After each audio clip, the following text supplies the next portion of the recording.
Mga kapatid, mainit na balita to ngayon. Bibigyan natin ng reaction video. Walang ya talaga China, mga kapatid. Eto na naman, oh. Barko ng Pilipinas sa Baho de Masinloc o yung Scarborough, binomba ng water cannon daw ng China, mga tol. Sa ibang mga balita pa nito, ito, resupply vessel ng Pilipinas binangga at binomba ng tubig ng China Coast Guard, mga tol. Etong video to mula sa News 5 everywhere. Panoorin natin to. Ito actual video to eh. Pinapanood ko kanina pero ngayon bibigyan natin to ng reaction video.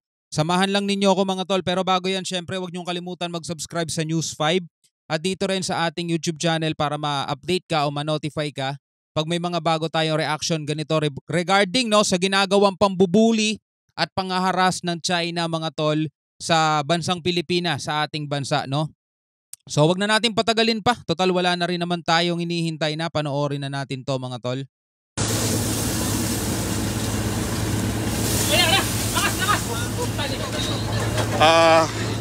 Kasalukuyan po binobomba ng tubig ng China Coast Guard itong sinasakyan natin na BRP Dato Bangkao ng Bureau of Fisheries and Aquatic Resources habang tayo po ay patungo ng Scarborough. So kung makikita niyo, hindi po umuulan ngayon. Mula po yan sa buga ng tubig ng water cannon, itong China Coast Guard vessel. Ngayon nakikisilong po tayo dito sa loob ng BFAR vessel. Kung makikita po ninyo, ayan, ngayon patuloy po yung pagbuga ng tubig. Ilang oras na rin po tayong sinusundan, hindi tinantanan. Di ba? Kapag barko lang ng Pilipinas, mga tol, walang kasamang ibang mga barko. Nagtatapang-tapangan itong bansang to, mga tol, itong bansa ng mga Tsekwa. Di ba? Nagtatapang-tapangan sila. So eto na naman, mga tol, nakakaranas na naman tayo ng pangaharas sa kanila, mga kapatid. Nitong Coast Guard ship, kung makikita po ninyo, ayan, patuloy po yung ito po yung niya, ilang beses na tayong binangga at pinuntutan nitong Chinese Coast Guard. Ayun, may binubomba pang isang barko, yun, hindi ito banda, Meron pa silang isang pang binobombang water cannon nila, mga tol. Ilang beses na daw binangga at saka water cannon. Grabe, titigas talaga ng mukha nitong mga to. Na may bow number 3305. Kani-kanina lang po ay tinamaan muli yung barko natin nitong napakalakas na water cannon ng China Coast Guard.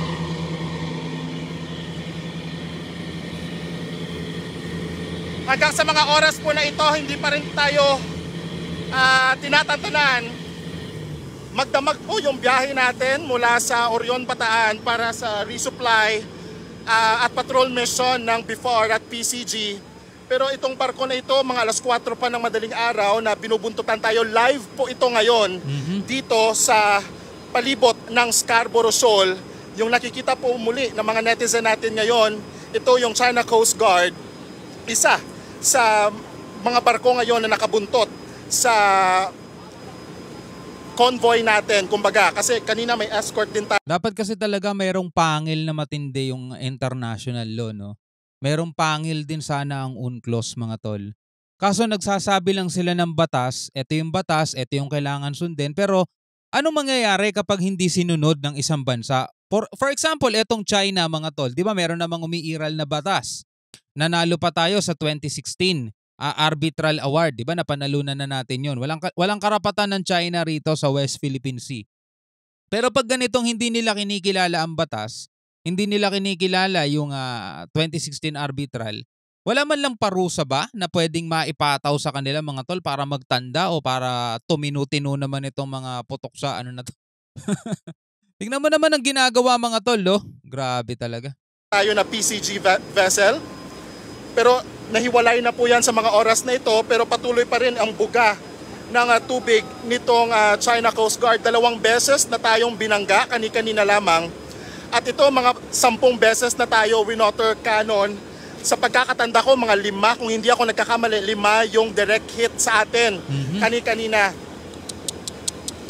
Ayan, maghanap muna tayo ng masisilungan kasi tuloy-tuloy ito, dire-diretso. Ayan. Tindi ng kapal ng mukha nito, mga to. Ayan na sila, papalapit na Patuloy papalapit po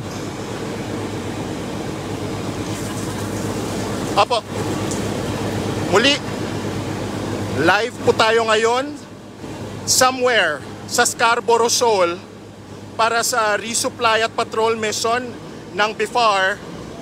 Pero habang nasa biyahe Resupply siguro yung mamimigay sila ng mga ayuda sa mga mangingisda. tayo, ay hinarang, binututan at ginamitan muli ng water cannon ng China Coast Guard ang mga barko ng Pilipinas. Tapos sila pa may lakas ng loob magsabi ng kapayapaan, titigas talaga. Tapos ito yung pinagtatanggol nila Roque.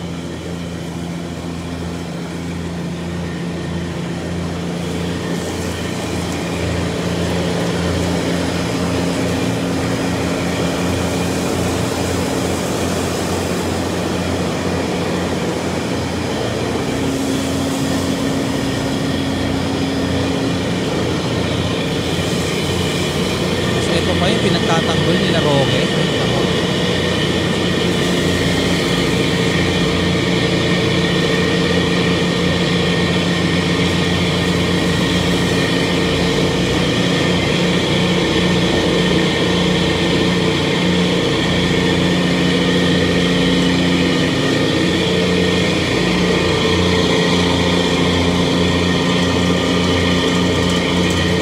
Napakalayo na sa kanila niyan. Nasa 600 nautical miles na yan. Sobra-sobra na talaga.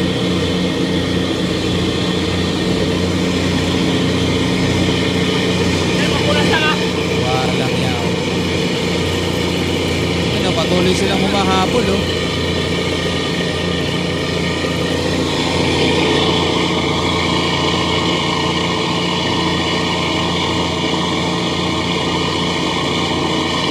Alright mga kapatid, ito panoorin natin to, balita sa News 5 everywhere. Kanina kasi actual video yun mula dun sa reporter ng ng News 5. Ito panoorin natin tong report. Report na siguro to.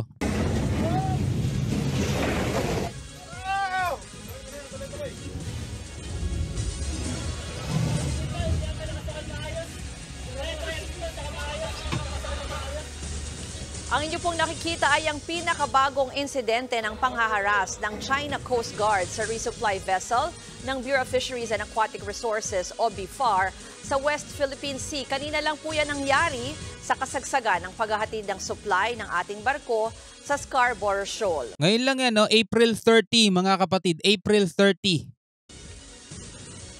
Alamin natin ang detalye live mula sa West Philippine Sea. Nasa frontline ng balitang yan si Gio Robles. Gio, naku, nasaksihan mo yung panibagong insidente ng panghaharas. Kamusta kayo dyan? Ano bang nangyari?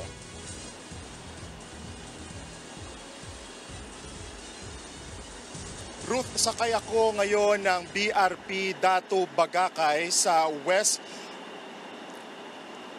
Yes, Ruth, sakay ako ngayon ng BRP Dato Bangkao sa West Philippine Sea. Isa ito sa dalawang barko ng Pilipinas na ilang beses binangga at binomba ng tubig ng mga barko ng China. Hindi tinantanan ng China Coast Guard vessels ang BRP Dato Bangkao ng Bureau of Fisheries and Aquatic Resources o BIFAR na patungo sana ng Scarborough Shoal. Pakay ng BIFAR na mabigyan ng ayuda mga Pilipinong mangingisda sa lugar. Pero hindi pa man kami nakakalapit sa Scarborough. Kitang-kita sa video, dalawa. Sasabihin na naman ng China, minamanipulate na naman ng video. Dalawa ang bumobomba ng water cannon. Ayuda mga Pilipinong mangingisda sa lugar. Pero hindi pa man kami nakakalapit sa Scarborough, hinabol na kami ng mga barko ng China Coast Guard. Ang escort namin na BRP Dato Bagakay ng Philippine Coast Guard nakalayo na sa amin matapos mahiwalay ng harangin ng mga barko ng China. 3 beses binangga ang aming barko ng China Coast Guard at Chinese Maritime Militia. Ilang beses rin ginamitan ng water cannon ng China ang barko ng BIFAR. Sa lakas ng water cannon, halos matuklap ang mga kagamitan sa barko na aming sinasakyan. Ramdam rin ang lakas ng tubig nang tamaan ang bintana ng BRP Dato Bangkao na halos mawasak ng water cannon. Inaalam pa ngayon ng BIFAR ang sira ng barko.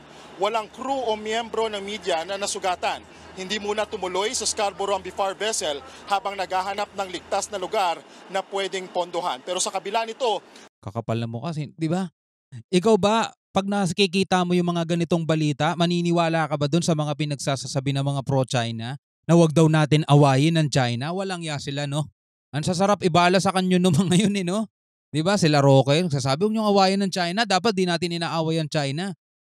Biruin mo resupply mission, wala ba tayong karapatan? Yun ang tanong. Wala ba tayong karapatan gawin yung mga resupply mission na to sa ating West Philippine Sea, sa ating sa soberanya natin? 'Di ba? Kasi kung wala tayong karapatan, may karapatan ng China ng ganyanin 'yan, pero hindi mga tol eh. 'Di ba? Meron tayong karapatan. At saka ano ba naman 'to, 'di ba? Ano ba namang klase yan? Itong mission lang na to pagbibigay ng supply, resupply kung saan man sila magsusupply, di ba? Kasi pag dito sa Scarborough, ang sinusupplyan niyan kadalasan lalo na ng BIFAR, yung mga mangingisda, di ba? Binibigyan nila ng mga ayuda, ng mga gasolina, di ba? Binibigyan nila ng ganon.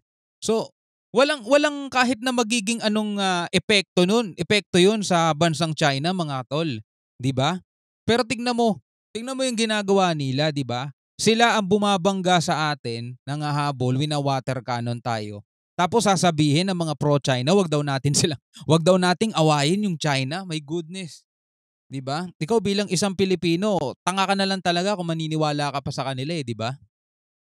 Patuloy ang pagbantay sa amin ng mga barko ng China. Ruth, as I mentioned earlier nga, hindi na muna tumuloy at papalayo na muna kami sa Scarborough Shoal. Sa ngayon, hindi ko pa matiyak kung yung exact location namin sa West Philippine Sea, pero mula sa kinatatayuan ko ay tanaw ko pa rin yung mga barko ng China Coast Guard, Chinese Maritime Militia at kani-kanina nga lamang ay may namataan din tayong barko ng Chinese Navy. Diba? Kung ikaw ay isang Pilipino at kabilang ka doon sa 3% na pro-China, napakalaking engot mo talaga. 'Di ba? Hindi mo alam kung anong bansa na dapat mong ipagtanggol, dapat mong tindigan. 'Di ba? Pilipino ka eh. 'Di ba? Etong West Philippine Sea sa Pilipinas 'yan, no? Hindi 'yan sa China. Etong West Philippine Sea, lahat ng likas na yaman na nandiyan diyan, dapat sa Pilipino 'yan. Hindi lang para sa kasalukuyan kundi para sa mga susunod pang henerasyon. Pero eto, nakakaranas tayo ng mga ganitong klaseng pambubuli na dapat hindi nangyayari. Pero etong China kasi mapang-angkin talaga to eh. Tapos ipagtatanggol mo, napakalaking engot mo talaga. Lalong-lalo na ako naniniwala ka kay Roque, di ba? So hanggang sa muli mga kapatid, ako nga pala si Shobal D. Peace out.